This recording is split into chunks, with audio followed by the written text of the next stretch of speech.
At ito nga, nagluto nga ako ng ating ginisang ampalaya. So ayan, so napakadali naman ito gawin mga mami. Ito ay magigisa-gisa lang tayo ng ating mga ricado at ang ating ampalaya. So ayan, paborito ng mga taong hindi makamove on. Charan!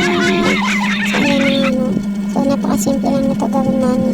So hindi na nga pala ako naglagay ng pork yan or ng kahit anong sahog niya. Wow! Ay naglagay niya ng pork or na shrimp, pero ako ay egg lang ang aking nilagay dyan.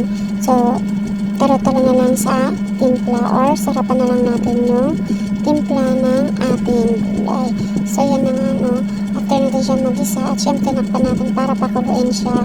At ayan na nga, nung kumulo na nga siya, ayan, tinikman natin kung ano yung kanyang magiging lasa. So ayan, so mukha naman na siyang masarap at talagang masarap naman talaga namin. Napaka simple lang at napakadaling lutuin. Nga pala, naglagay lang pala ako dyan ng isang kalahating broad cubes na pork.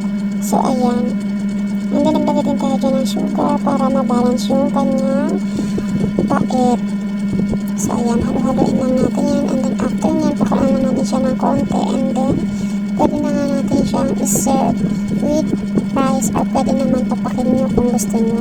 Wow! Kung paano nyo siya kakainin. So yun lang mga mi.